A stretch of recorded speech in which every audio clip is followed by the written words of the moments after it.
Good evening, everyone. I'm Dr. Midhun Mohan, faculty in emergency medicine and critical care from DocTutorials. And today we are going to discuss about the AHA 2025 science updates. We know that American Heart Association goes through all the evidences in the last 5 years, and they bring out a summary, and they publish it usually in the Journal of Circulation. And you can avail these guidelines freely in the AHA website. And we are going to just discuss the most important updates from AHA on basic life support, advanced cardiac life support, and pediatric advanced life support. And we are going to touch a little bit about the neonatal advanced life support as well. All right. You might be dealing with basically adult patients, but if you are someone who is practicing critical care or you want to do residency in critical care, knowing about pediatric advanced life support as well as neonatal advanced life support is also important. All right, so let's begin. First, let's see the updates on BLS. All right. A lot of recommendations are put in BLS, ACLS, PALS, and even NALS. But we are going to discuss mostly the practice changing updates, all right, as well as the new recommendations. We are not going to go through the entire algorithms. We have covered the entire algorithms in all these areas in our app. It's available in the DocTutorials app, and you can go through that. We are going to discuss only the updates in the next 20-30 minutes or so. All right. Okay. So one of the most important updates in BLS is that, see, initially we used to have this kind of chain of survival. For both adult as well as pediatric, there was different chains of survival, and there was a separate one for in-hospital cardiac arrest, and there was a separate one for out-of-hospital cardiac arrest. Now, in 2025, they have merged all of this and produced something called as a single chain of survival for both adult as well as pediatric out-of-hospital cardiac arrest as well as in-hospital cardiac arrest. All right. So now there is only one chain of survival, and you need to know about the components of this chain. It remains the same. So recognition and emergency activation is the first link, followed by high quality CPR, then defibrillation, advanced resuscitation, post cardiac arrest care, and recovery and survivorship. All right.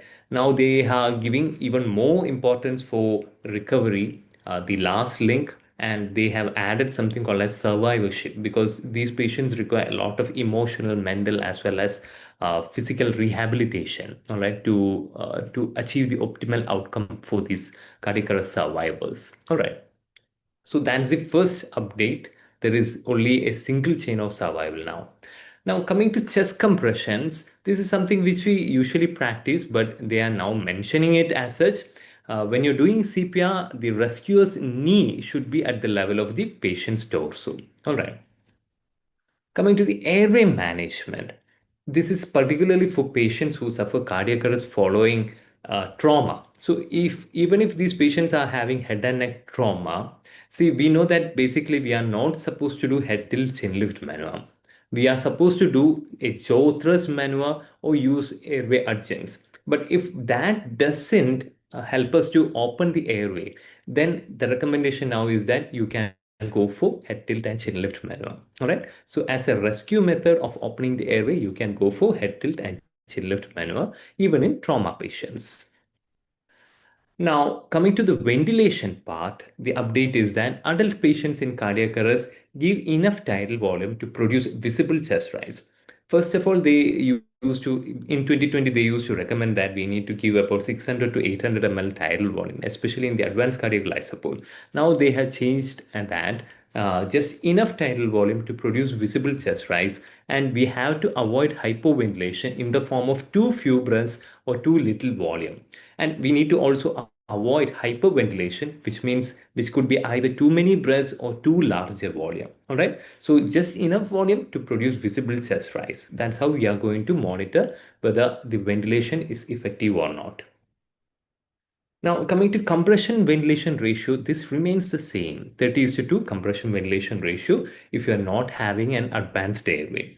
Why they have specifically mentioned this is that there are some practices where you used to have asynchronous compression and ventilation. That means someone would do continuous compressions and they would provide ventilation while the compression is being given. All right, that is something called as an asynchronous compression and ventilation. Now, studies have shown that that is not very effective for delivering the ventilation, and you cannot monitor whether you are delivering adequate ventilation. Okay, with back mask. All right, so AHA is recommending to go for 30:2 compression ventilation ratio. After 30 compressions, stop compressions to deliver two breaths. This will help us to monitor whether the ventilation is being given adequately. All right, by looking at the chest rise. Now, next update is regarding the AED pad placement. All right. Now, usual position of AED pad placement is androlateral. All right. So one pad is placed in the right infraclavicular region and the other pad. So the right infraclavicular pad, this is sometimes called as the sternal pad, is kept vertically. And now they are recommending that the other pad should be kept in a horizontal manner in the over the ribs. All right, and the middle of the pad should be below the axilla at the mid axillary line. Okay, so the second pad should be placed horizontally on the person's left lateral ribs. The middle of the pad should be below the axilla at the mid axillary line, like this way. Okay, so they are now being more specific about the AED pad placement. Now, if this is not able to deliver the current or the shock effectively, there are other pad placement options also. You can go for antero-posterior pad placement. All right, here there are again two options. You can either go for the anterior pad can be attached directly over the sternum in the mid chest and posteriorly directly over the spine. All right. The other option is to place the anterior pad between the sternum and the left nipple on the left chest. Okay, just below the clavicle. And the other pad can be placed on the left side of the person's back next to the spine. All right. The main idea is to sandwich the heart between the two pads. Okay. Now, this is also another update. All right, CPR for adult females. Earlier, the recommendation, especially in out of hospital cardiac arrest for the EMS as well as the first responders, were to cut and remove the bra. All right, before attaching the AED pads. But a lot of studies have shown that the use of AED has been much less in adult females compared to adult males. So they speculate that this could be because of the requirement to remove the adult, requirement to remove the female bras and to expose the female chest, which a lot of lay responders were reluctant to do. Okay, this might have led to the decreased use of AED in adult females. So now AHA is coming up with a recommendation that you do not have to cut and remove the bra. You can just adjust the straps of the bra so as to attach the AED pads. All right. So that is now the new recommendation. Now, what about in obese patients? AHA is saying that there shouldn't be any difference. CPR for adults with obesity is the same it has to be done by using the same technique as for patients without obesity. Now, what about alternative techniques for CPR? That is whether we should use a mechanical device for delivering CPR, like we have different devices for delivering the mechanical CPR. But studies have shown that the routine use of mechanical CPR devices is not recommended for adult cardiac arrest because there isn't much difference between manual CPR, the outcome in manual CPR as well as mechanical CPR devices. All right. But they are also making the recommendation that you can use mechanical CPR devices where the delivery of high quality manual compressions may be challenging or dangerous for the healthcare professional. That is especially when you are shifting the patient or transferring the patient and doing CPR en route. Right? In such cases, it may be preferable to use a mechanical CPR device. All right. Now, components of high quality CPR, we know that there are mainly 5 or 6 components in high quality CPR, right? And they are mentioning that in infants and children also in cardiac arrest. And one of the main important components is to reduce the interruptions in CPR to less than 10 seconds. Okay. Now, this is a major change in basic life support in pediatric patients. All right. So for infants, we used to have two techniques of delivering chest compression. First one used to be the two-finger technique, and the second one is the two-thumb encirclage technique. But after 2020, most of the studies have shown that the two-finger technique is not that effective in delivering chest compression. So now they no longer recommend the two-finger technique. Instead, they are recommending either the two-thumb encircling hands technique, or you can use the heel of one hand technique. All right, just like in this figure, you can use just the heel of one hand to deliver the chest compression, or you can use the two thumb encirclage hands technique. All right. Now, what about naloxone in cardiac arrest? We know that naloxone was not recommended in 2020 guidelines in patients in cardiac arrest. All right, even though it was a opioid overdose induced cardiac arrest, naloxone was not recommended during cardiac arrest. The emphasis was for mainly for chest compression and the advanced cardiac life support. All right, but here they are recommending that it is reasonable to give naloxone in cardiac arrest if it doesn't interrupt with the other things like giving high quality chest compressions or ventilation. All right, if it doesn't interfere with that, you can give or you may give naloxone. All right, and another recommendation is that when you're discharging patients who have been treated with opioid overdose using naloxone, when you discharge these patients, you have to prescribe naloxone as a discharge medication, all right, to prevent further opioid overdose events in these kind of patients. Okay. Now, they are also recommending or advocating for public access to naloxone. They are recommending that naloxone should be available along with the AED kit, all right, so as to make it easily available for public access so that they can use it on patients with opioid overdose and save these lives. All right. Now, this is the modified BLS algorithm for healthcare providers. Most of it remains the same, but only this part here. See, once the patient goes into cardiac arrest, you start CPR. You can see this is a 2025 guideline. All right. And in that, you can see that if suspected opioid overdose, consider opioid antagonist, example, naloxone. All right. It says only consider opioid antagonists. It's not a must. All right. If it doesn't interrupt with your CPR, you may try giving opioid antagonists, especially naloxone. All right. So that was an additional recommendation in 2025. Now, another update in 2025 guidelines is that a new algorithm has been produced for adult foreign body airway obstruction. It's not just for adult, even for child as well as for infant, they have now produced a foreign body airway obstruction algorithm. All right. And in that, the main change here is that the method of delivering or trying to get out the foreign body has now been changed. All right. Earlier, we know that we used to you do something called as abdominal thrust, or we also used to call it as Heimlich's maneuver. All right. Now it has been replaced by 5 back blows or slaps. All right. 5 back blows or back slaps followed by 5 abdominal thrusts. You can see here. All right. So whenever you are suspecting somebody to have a foreign body area obstruction, verify the scene for safety, then check for signs of severe foreign body area obstruction like presence of weak or absence of cough, unable to speak, change in color like cyanosis, altered mental status, or apnea. If any of these are present, activate the emergency response system. Is the adult responsive? If the adult is responsive, you can go for 5 back blows followed by 5 abdominal thrusts. That's a new recommendation. Okay, that's a update in the 2025 guidelines. In 2020, they used to recommend only abdominal thrust in adults, but now they are recommending or they have extrapolated the evidence from the infant to adult also, adult as well as child. All right. So 5 back blows followed by 5 abdominal thrusts. Okay.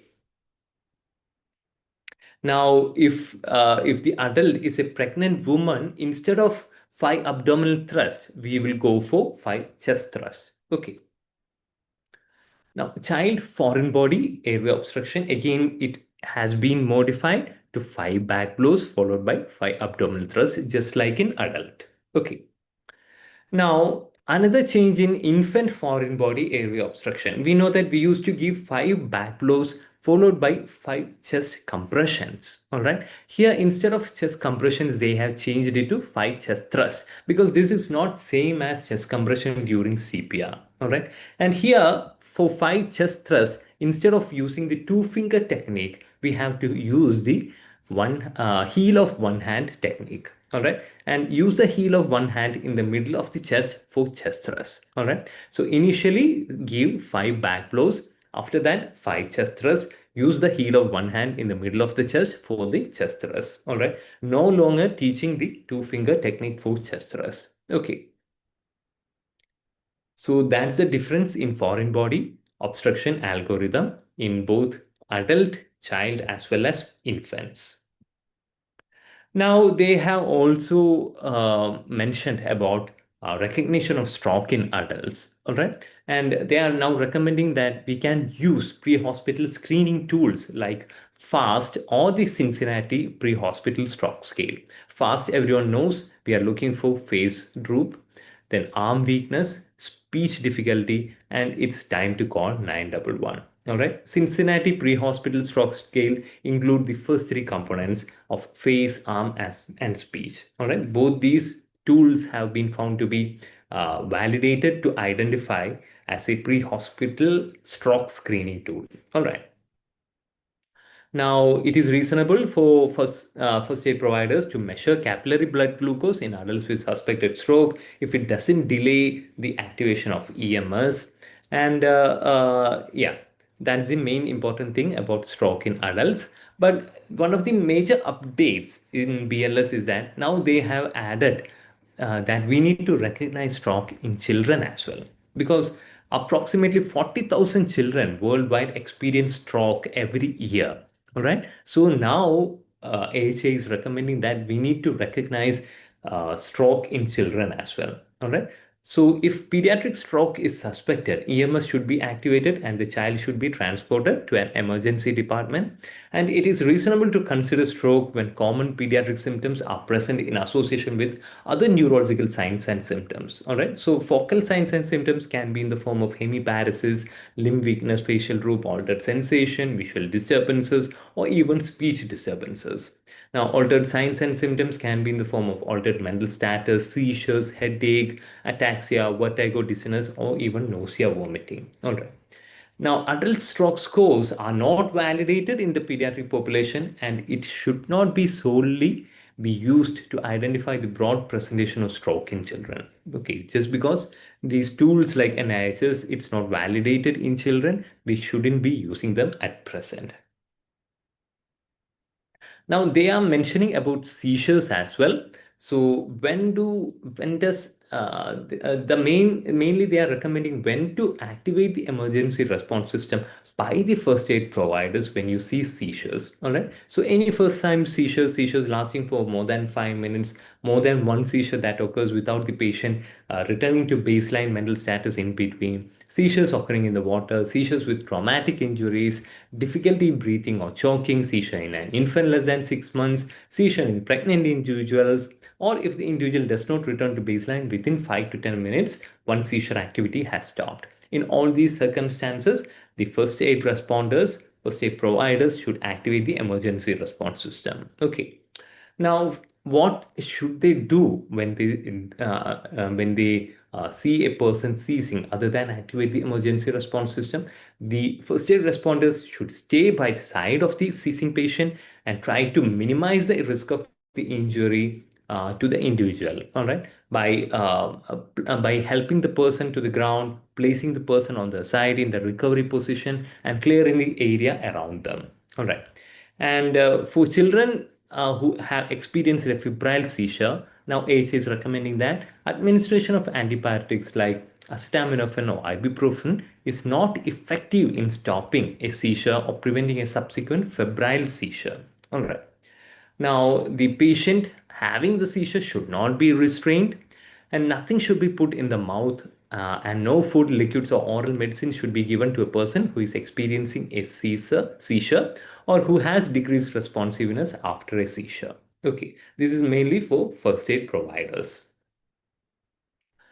Now, AHA is also recommending that they are also encouraging to do clinical debriefing. This is if you have done the BLS, ACLS courses, we know that pre-briefing as well as debriefing is important. All right, mainly to organize the team during pre-briefing, and at the end of a code scenario like cardiac arrest scenario, it's very important debrief to identify were the areas of improvement for the team. Okay, so AHA is again stressing on clinical debriefing, and you can do debriefing either immediately after the event of like a cardiac arrest resuscitation, or you can do even delayed debriefing. Studies have shown that there is no difference in the outcome. All right. Now, they have recommended something new here, okay, to prevent in hospital cardiac arrest. So, whenever you identify high risk hospitalized patients, you can do something called as a safety huddle, where you encourage all your team members taking care of that particular patient to come together and discuss the case scenario and discuss what are the likely possibilities and how they will mitigate these events like cardiac arrest from happening. All right. So safety huddle is a new recommendation to prevent in-hospital cardiac arrest from AHA. Now, post-cardiac arrest recovery and survivorship, this has been added in 2020 itself, but they are giving more stress on this part because especially for infants and children who survive cardiac arrest, they have to be evaluated for physical, cognitive, as well as emotional needs by follow-up during the first year after cardiac arrest. All right, and they require emotional. They are likely to develop emotional distress and they require support from the medical society. Now, some recommendations regarding out-of-hospital cardiac arrest resuscitation.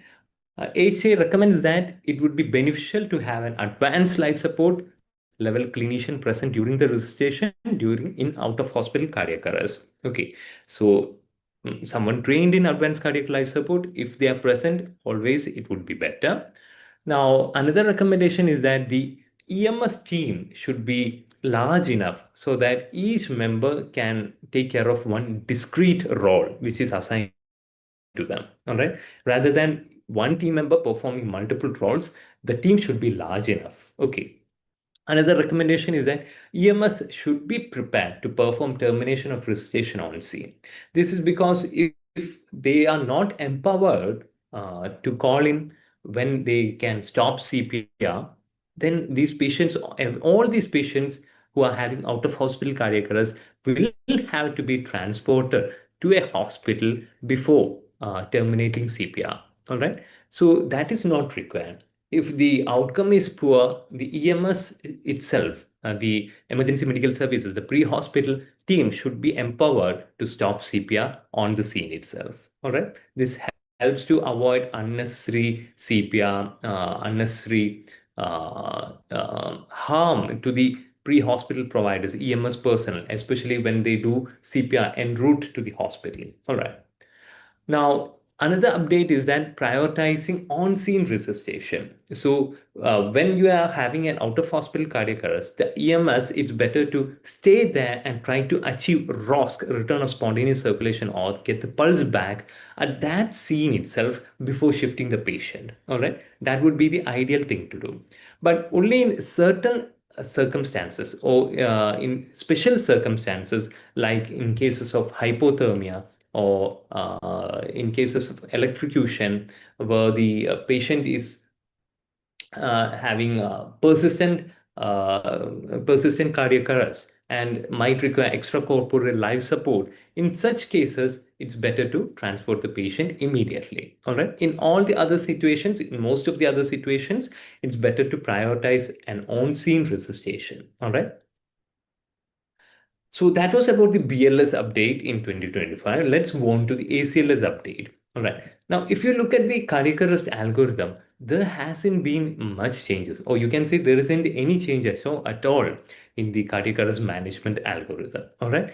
But major changes have been made in the post cardiac arrest care algorithm. You can see it has been expanded significantly. All right. But I'm just going to discuss the most important things which you need to know from an exam point of view as well as a practice point of view. All right. So the main three things are, one is temperature control.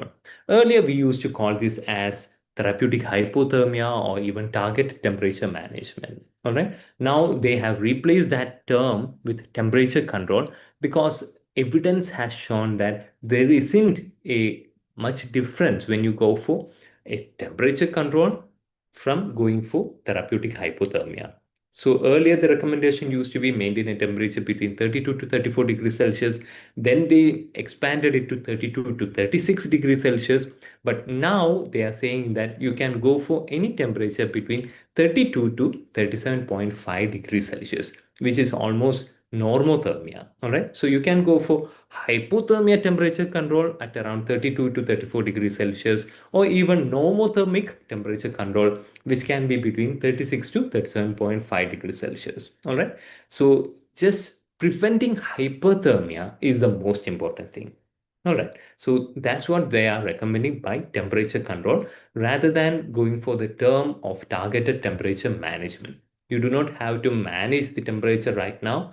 You just control it from going into hypothermia. Okay. And if you are, and you need to control this temperature for at least 36 hours. That's another new recommendation in post cardiac arrest care. All right. And you can it is okay to give out of hospital cardiac arrest patients with ROSC temperature control as long as it is not cold IV saline infusion. Because earlier for target temperature management, we used to give cold saline to maintain a lower temperature to induce therapeutic hypothermia. All right. But now they are recommending that we should not be using cold IV saline infusions to maintain that temperature. Okay. So that's one major recommendation on temperature control, 32 to 37.5 degrees Celsius for at least 36 hours. Okay. Now, another major recommendation is to prevent hypotension and to target a MAP of at least 65 millimeter of mercury in the post-cardiac arrest care. Another recommendation is to maintain the oxygen saturation between 90% to 98%. Earlier, it used to be between 92 to 98%. Now they are recommending between 90 to 98%. Now, adult tachyarrhythmia with a pulse algorithm, there isn't much change in the algorithm except for a few changes. All right. Now, they have removed sotalol from the algorithm. You can see that in 2020 guideline, there was sotalol to control the, as an antiarrhythmic infusion to control the arrhythmia, tachyarrhythmia. But now they are not recommending sotalol. All right. And in 2020, they didn't mention about the synchronization dose. In 2015, actually, they used to mention what dose with which you need to synchronize cardiovert these patients. All right. But in 2020, they had made the recommendation to follow the manufacturer recommendation. All right. Manufacturer recommended dose.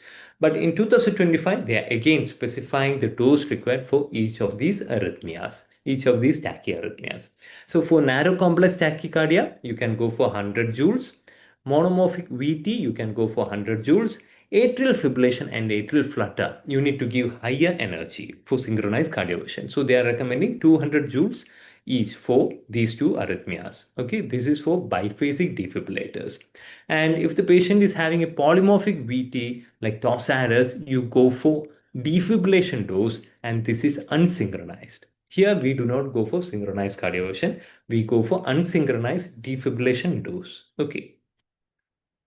And now they have put forward something called as a separate cardioversion algorithm in these patients who are having unstable tachyarrhythmia. Okay, so here they are giving recommendations of making all the equipments available like oxygen saturation monitor, suction device, get an IV line, intubation equipment, and they are also recommending to sedate whenever feasible. Okay, you can use either diazepam or along with that you can use analgesic agent like fentanyl. All right, and they are mentioning the specific defibrillation, cardioversion doses also. Okay. Now, in advanced life support, regarding airway management, they have removed 600 ml to 800 ml for ventilation, and instead they have recommended that the squeeze of the bag one third to one half, enough to see visible chest rise. Okay, so that's now the recommendation. And now they are not recommended to deliver any medications down an endotracheal tube because it is completely unreliable. All right. Now, coming to stroke, they have added tenecteplase as a thrombolytic agent. In 2020, they were recommending alteplase only, but here in 2025, they have added tenecteplase as a thrombolytic agent.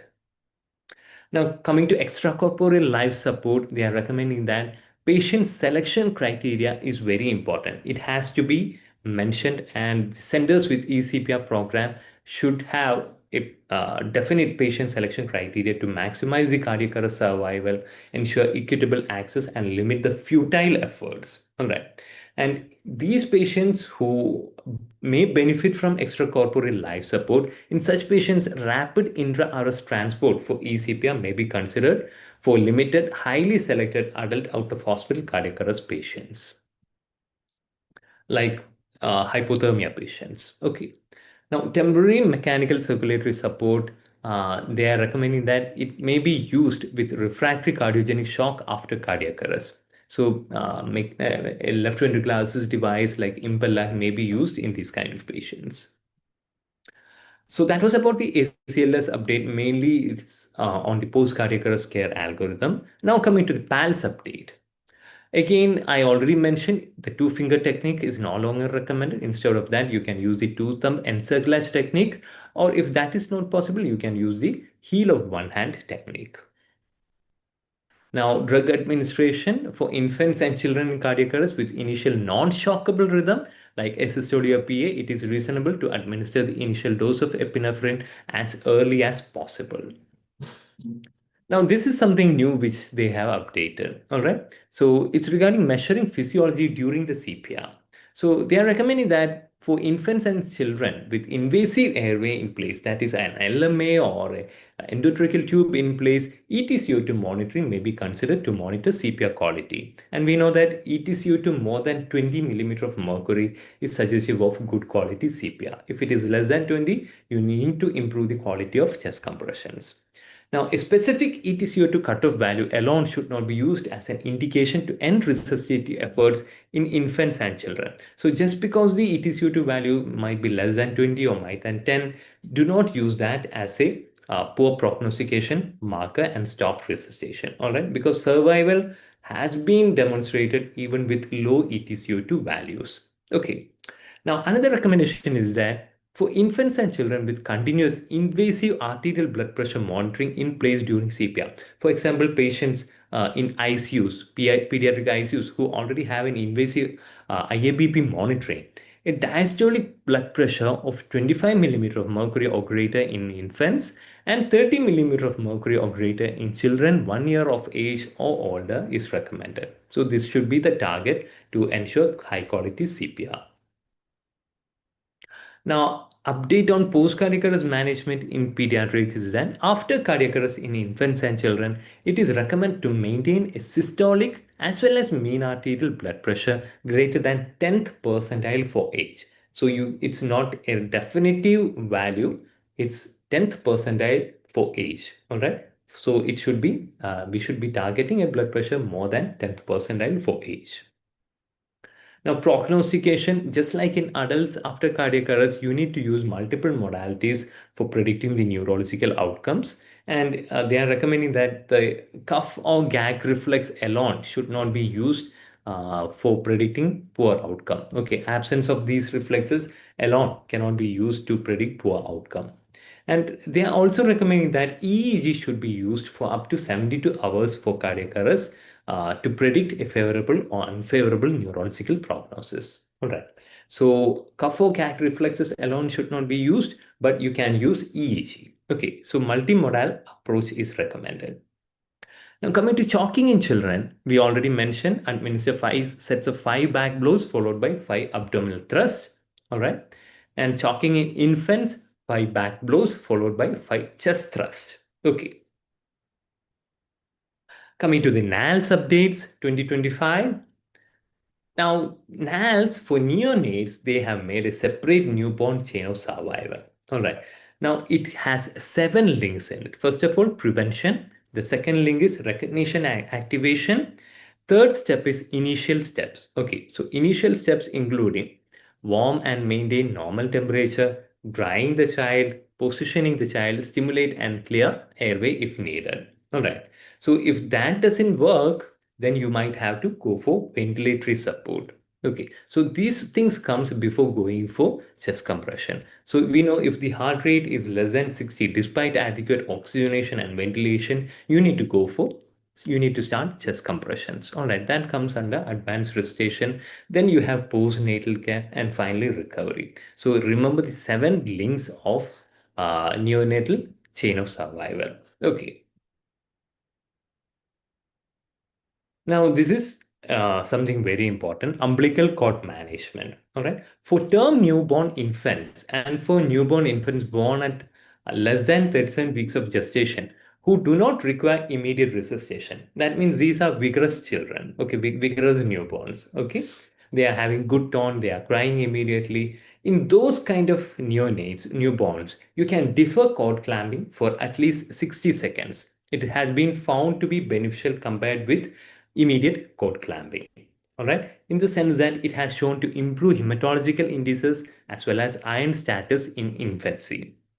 Now, for non-vigorous term newborn infants and late preterm infants, 35 weeks or more gestational age, intact cord milking may be reasonable when compared with immediate cord clamping. So, in these children, deferred cord clamping is not recommended. Instead of that, you can do something called as intact cord milking. You can milk the cord so that a volume of blood will reach the neonate. All right.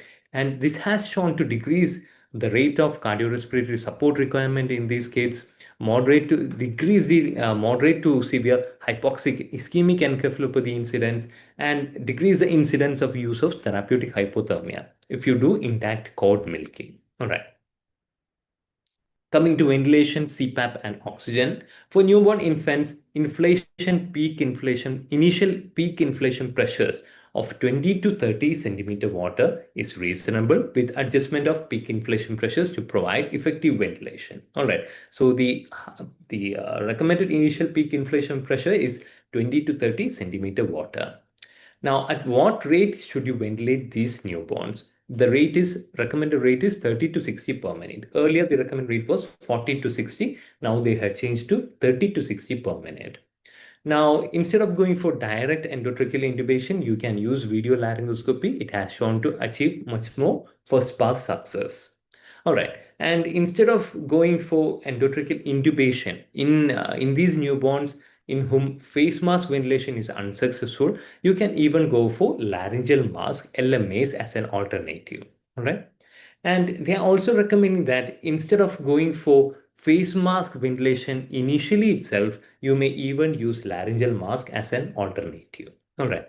And remember, LMA can be used for only for newborns with more than 34 weeks of gestational age. Okay.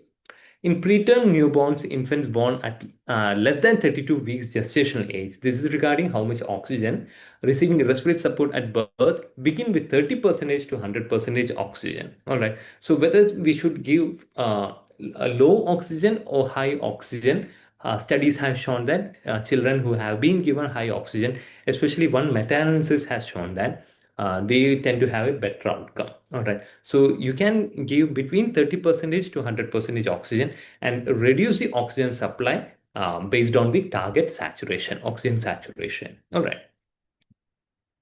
Now, regarding chest compressions, the site of chest compression is the lower third of the sternum and avoid over the xiphoid process as well as the abdominal bag because it has shown to cause liver injuries. Okay, so lower third of the sternum is where you need to give chest compressions in newborns. All right.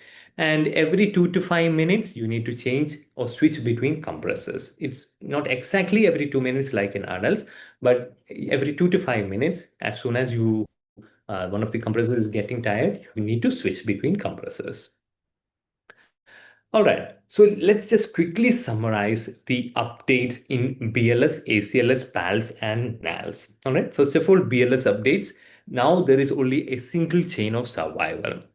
Regarding ventilation, just give enough tidal volume to produce enough chest rise. There is no fixed volume recommended now. All right, give enough tidal volume to produce enough chest rise. Now, AED pad placement, one pad vertically in the right infraclavicular region, the other pad horizontally over the left lateral ribs, with the middle of the pad coming in the mid-axillary line below the axilla. All right. Now, infant CPR, the two-finger technique is no longer recommended. The heel of one hand technique is recommended now. All right. Now, naloxone in cardiac arrest can be given in suspected opioid overdose, provided it doesn't interfere with your CPR efforts. Now, adult and child foreign body in airway obstruction, now they are recommending 5 back blows or back slabs followed by 5 abdominal thrusts. All right. Earlier, we know that it was only abdominal thrust. Now they have changed it to 5 back blows followed by 5 abdominal thrusts. But for infants, we are going to give 5 back blows followed by 5 chest thrusts. The chest thrust, we have to use again the heel of one hand technique instead of the two finger technique. All right, so that was a summary of BLS 2025 update. Now in ACLS 2025 updates, it's mainly in the post cardiac arrest care part. All right, first of all, the temperature control. We have changed the term of targeted temperature management to temperature control, and you need to keep the temperature between 32 to 37 degree, 37.5 degrees Celsius for at least 36 hours. Okay, that's a new recommendation. Now, prevent hypotension in these patients and try to keep a MAP more than 65 millimeter of mercury. Now, the saturation should be maintained between 90 to 98 percentage. Earlier, it used to be 92 to 98 percentage. Now, they have changed it to 90 to 98 percentage. All right. Another update is in the tachycardia algorithm. Now they have removed sotalol from one of the antiarrhythmic agents in tachyarrhythmia, and now they are being more specific regarding the energy selection for each arrhythmia. All right. For narrow complex tachycardia, it's 100 joules. For monomorphic VT, it is 100 joules. But for atrial fibrillation and atrial flutter, you need to have higher energy of 200 joules. Now, in polymorphic VT, like Torsat Dupont, they are recommending unsynchronized shock in the defibrillation dose. All right. Coming to the PALS 2025 update, during CPR, target diastolic blood pressure more than or equal to 25 millimeter of mercury in infants and more than equal to 30 millimeter of mercury in children more than 1 year of age. All right. So this is usually seen in ICU patients who already have an IAPP in place. Now, post-cardiac arrest can maintain systolic BP as well as MAP more than 10th percentile for age. Coming to NALS 2025 update, if the baby is vigorous, defer cord clamping for at least 60 seconds. In non-vigorous babies, you can do intact cord milking instead of going for immediate cord clamping. All right, so these are the recommendations, the most important part from AHA regarding BLS, ACLS, PALS, and NALS. All right. So if you have any doubt, you can contact me. This is my WhatsApp contact, and I will be available all the time. All right. So with that, we will wind up this session. Thank you so much for your patient listening.